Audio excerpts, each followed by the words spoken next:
Bismillahirrahmanirrahim. Assalamualaikum warahmatullahi wabarakatuh. Perkenalkan, nama saya David Maulana Afrini Saputra, NIM 232121206. Baiklah, di sini saya akan menjelaskan sedikit tentang makna hakiki dan majazi, mustarak dan meradif dan takwil untuk memenuhi tugas ulangan tengah semester usul fikih. Baiklah, di sini saya akan menjelaskan tentang makna hakiki. Secara bahasa, hakiki berasal dari kata fi'lil madi, hak, yang berarti jelas. Sedangkan secara istilah, menurut ulama usul fikih, setiap lafaz yang menghendaki makna asal karena ada hal-hal yang telah diketahui selanjutnya. Makna wadi adalah menentukan makna lafaz dengan kembali pada awal mula peletakan makna. Kemudian macam-macam hakikat.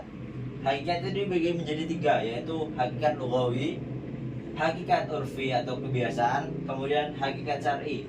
Hakikat lughawi yaitu lafaz yang digunakan pada asal peletakannya secara bahasa. Contohnya sholat disamakan dengan doa. Kemudian hakikat urfi atau kebiasaan yaitu lafaz yang ditetapkan oleh kebiasaan satu lingkungan atau kelompok tertentu. Contohnya kata dabbah secara bahasa berarti makhluk melata atau hewan melata, tetapi secara kebiasaan atau urf disebut hewan yang memiliki kaki 4.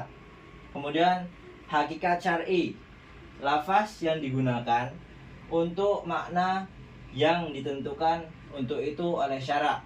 Contohnya kata sholat yang digunakan untuk perbuatan tertentu yang terdiri dari perbuatan dan ucapan yang dimulai dengan takbir dan disudahi dengan salam.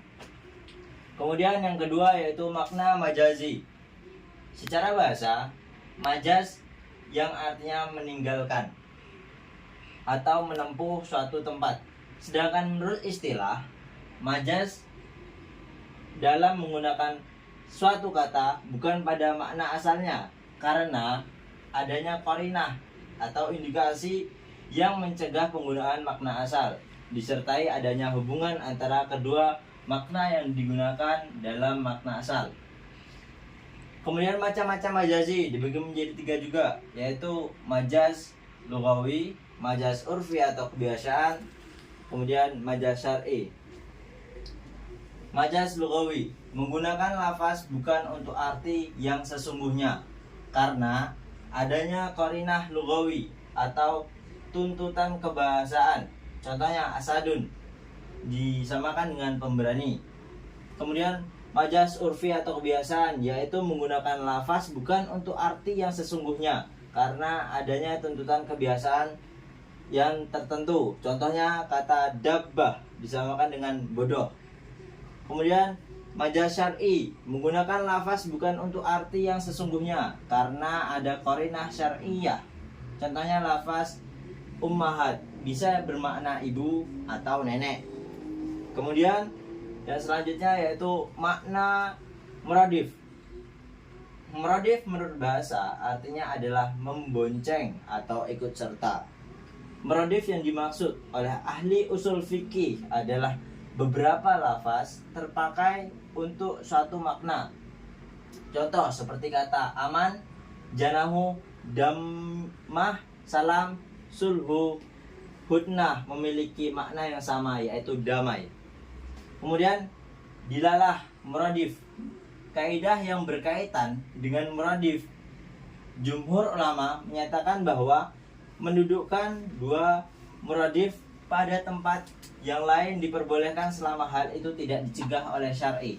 Kaidahnya adalah sebagai berikut. Kedudukan dua muradif pada tempat yang sama diperbolehkan jika tidak ada makna syar'i. Kemudian makna mustarak, yaitu mustarak menurut bahasa adalah berserikat atau berkumpul. Mustarak dalam usul fikih adalah lafaz yang dibentuk untuk dua arti atau lebih yang berbeda-beda. Contohnya seperti lafaz yad bisa diartikan tangan secara keseluruhan atau telapak tangan atau hanya lengan tangan saja. Kemudian contoh di dalam Al-Quran, dalam surat Al-Ahzab ayat 56, yaitu yang berbunyi Bismillahirrahmanirrahim, Innallaha wa malaikatahu yusholluna 'alan nabi, ya ayyuhalladzina amanu shollu 'alaihi wa sallimu taslima. Sungguhnya Allah dan malaikat-malaikatnya berselawat kepada Nabi. Hai orang-orang yang beriman, berselawatlah untuk kamu, untuk Nabi, dan ucapkanlah salam penghormatan kepadanya. Kemudian dilalah mustarak itu dalam penggunaan lafaz mustarak, jumhur ulama dari golongan Syafi'iyah, Abu Bakar dan Ali Al-Ajbal memperbolehkan penggunaan mustarak menurut arti yang dikehendaki atau berbagai makna.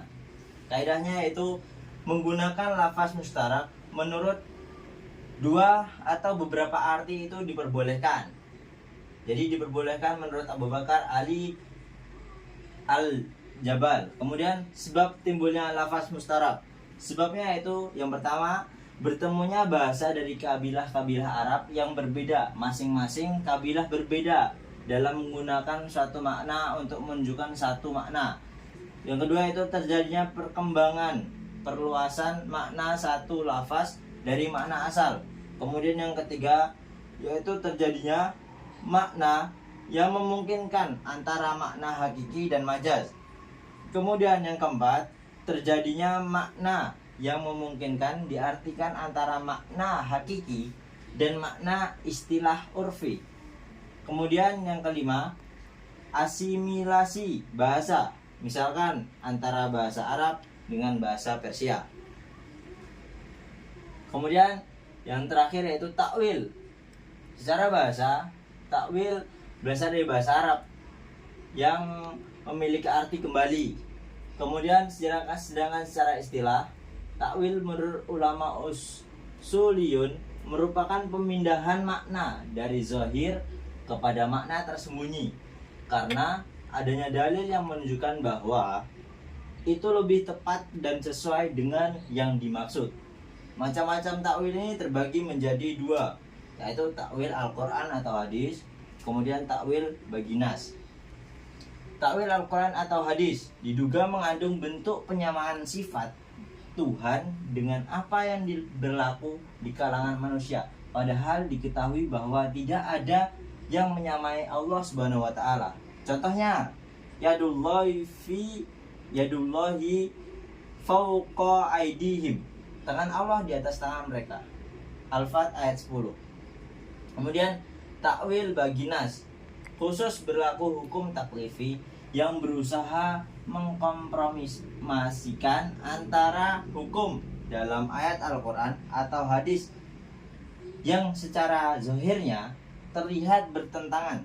Takwil ini disebabkan ada dua yang bertentangan dan tidak bisa dikompromikan.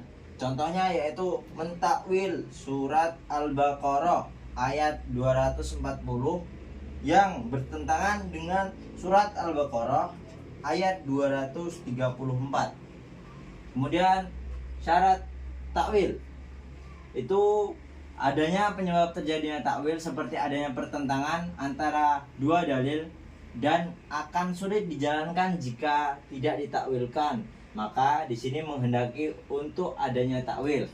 Kemudian karena takwil merupakan metode ijtihad untuk nas yang zanni, maka takwil tidak boleh dilakukan dengan menggugurkan nas syar'i yang lainnya atau nas yang bersifat qat'i. Kemudian takwil dilakukan pada lafaz yang menerima untuk ditakwilkan. Kemudian takwil dilakukan pada nas dengan petunjuk dalil yang sahih dan maksud lainnya yang digunakan harus lebih kuat atau rajih daripada makna zahiriyah. Takwil dalam pengalihan maknanya tidak boleh bertentangan dengan dan harus selaras dengan bahasa Arab, makna urf maupun makna syar'inya. Kemudian para mujtahid yang melakukan takwil harus merupakan seorang yang memiliki kemampuan bahasa Arab dan juga ilmu syar'i.